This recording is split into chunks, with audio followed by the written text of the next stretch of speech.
Ladies and gentlemen, I'm Ozzy Osbourne, the Prince of Darkness.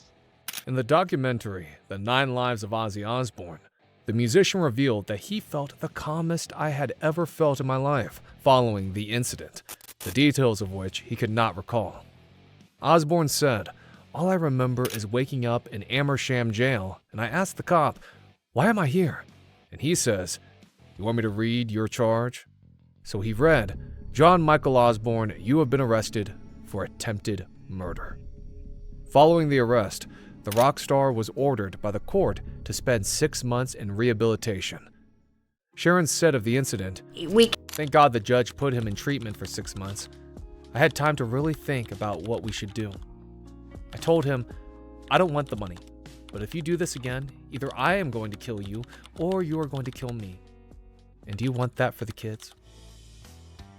Born John Michael Osbourne, December 3, 1948, at Maternity Hospital in Marston Green, he grew up in the Aston area of Birmingham.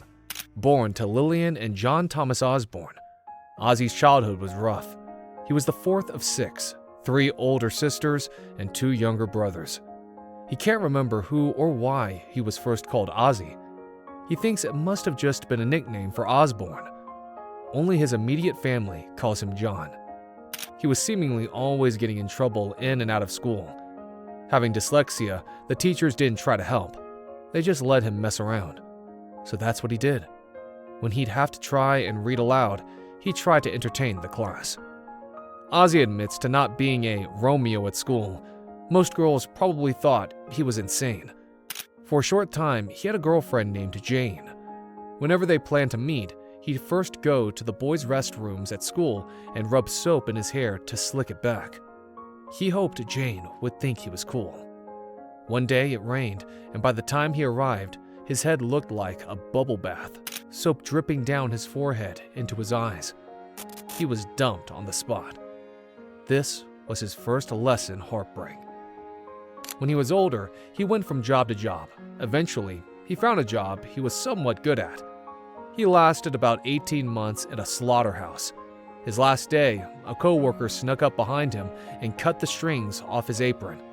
Ozzy lost it and hit him with a pole used for hanging cow fat. The guy he hit got a bloody trip to the hospital, and Ozzy was told to never come back. That's why he became John the Burglar.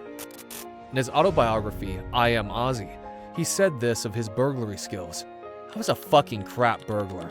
I kept going back and doing the same job over and over.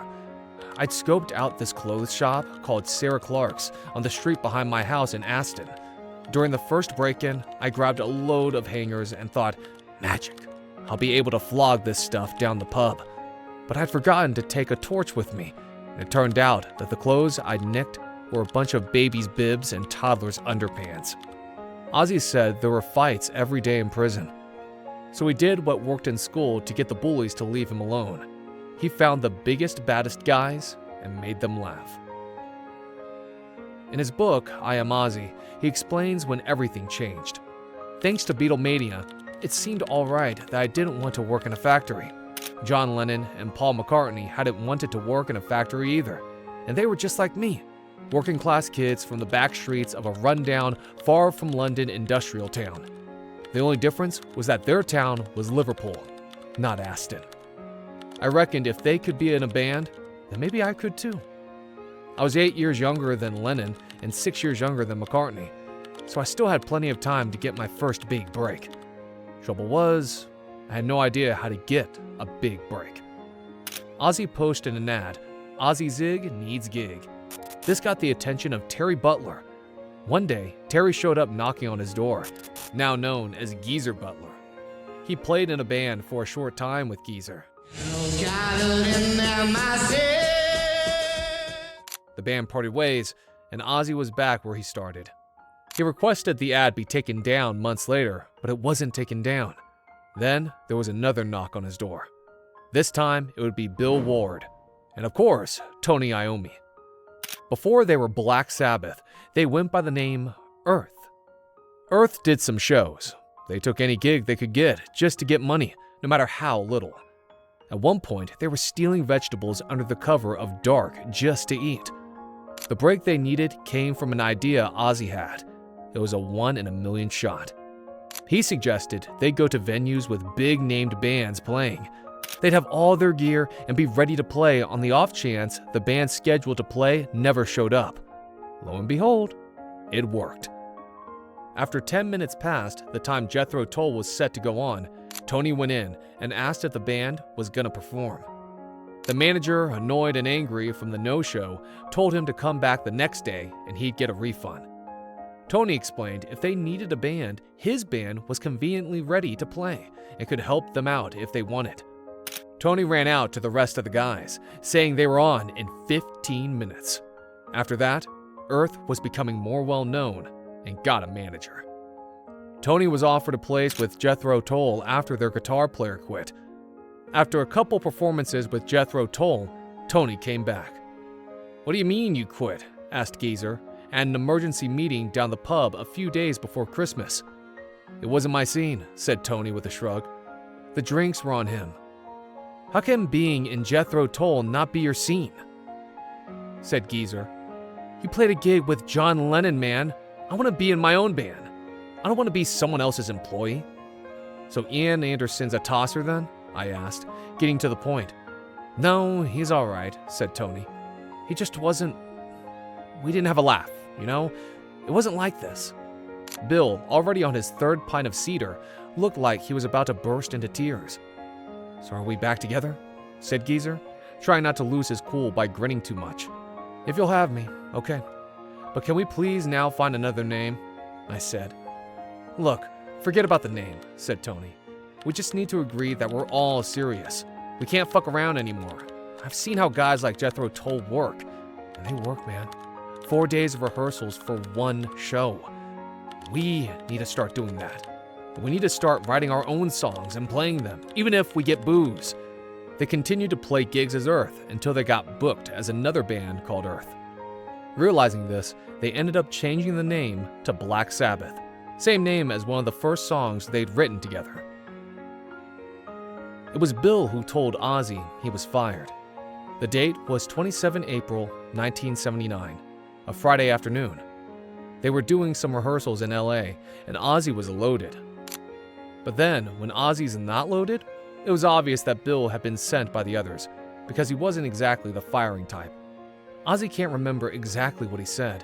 They haven't talked about it since, but the gist was that Tony thought Ozzy was a pissed, coked-up loser and a waste of time for everyone concerned. Ozzy felt the firing gave him the push he needed.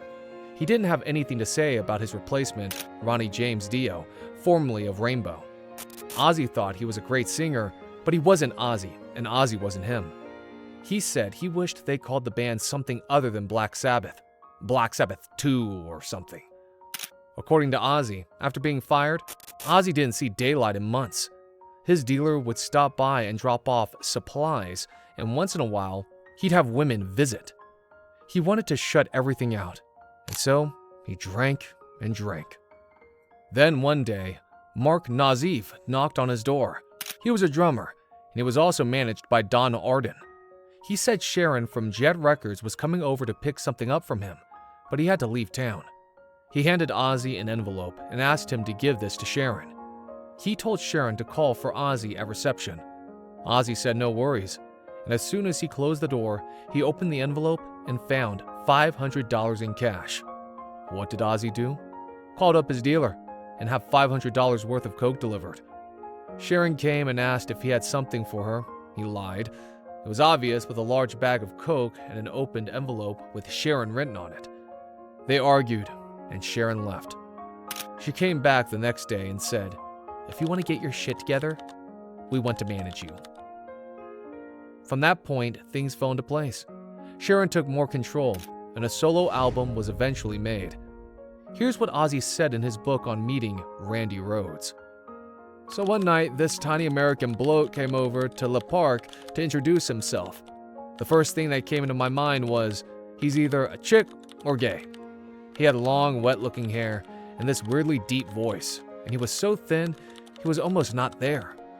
He reminded me a little of David Bowie's guitarist, Mick Ronson. How old are you? I asked, as soon as he walked through the door. 22. What's your name? Randy Rhoads. Do you want a beer? I'll take a Coke if you have one. I'll get you a beer. Are you a bloke, by the way? Randy just laughed. Seriously, I said. Yeah, last time I checked. Afterwards, they drove over to a studio somewhere so Ozzy could hear him play. Ozzy remembers Randy plugging in his Gibson Les Paul into a little practice amp and saying, "Do you mind if I warm up?" Then he started doing these finger exercises. Wow. Ozzy said to him, "Stop, Randy, just stop right there." Randy asked, "What's wrong?" Looking up with this worried expression on his face. Ozzy says, "You're hired. You should have heard him play, man. I almost cried. He was so good." Ozzy quickly found out that although Randy looked like Mr. Cool, he was an incredibly sweet, down-to-earth guy. A real gentleman, too. Not at all what you'd expect of a flash American rock and roll guitar hero. Sadly, Randy would only do 2 albums with Ozzy before being killed in a plane crash. The home then burst into flames and killed were the band's lead guitarist. In his short time on Earth, he would forever change how guitar is played. Even to this day, you can hear his influence. Ozzy's craziness is well documented. One of the most notorious incidents took place on January 20th, 1982. Ozzy said he'll never forget the name of that place. The place? Veterans Auditorium in Des Moines, Iowa. According to Ozzy, the gig was going great. Everything was working without a hitch. Then, somewhere from the audience, came this bat. Ozzy thought it was obviously a toy, so he held it up to the lights. While Randy played one of his solos, Ozzy bared his teeth. The crowd went wild. Then he did what he always did when a rubber toy was thrown on stage: chomp. Unfortunately, the bat wasn't a toy. It was real. Sharon's going, "Dummy, it's real." I'm going, what? Suddenly, Ozzy felt his mouth instantly full of the warm, gloppy liquid. He could feel it staining his teeth and running down his chin. Then, the head in his mouth twitched. Realizing the bat was real, he spit it out and looked over and saw Sharon with her eyes bulging, waving her hands and screaming, "It's real, Ozzy, it's real!" Ozzy then was rushed to an emergency room and given rabies shots. He'd have to get more every night for the rest of the tour. I believe Ozzy was not to come back to Iowa for a while after that. Just so happens, when he finally did come back in 1996, I was there. It was a great show. I was 17, and not only saw Ozzy, that's where I was first introduced to the Deftones and Korn. Stay tuned for part 2. Hit subscribe so you don't miss more of Ozzy.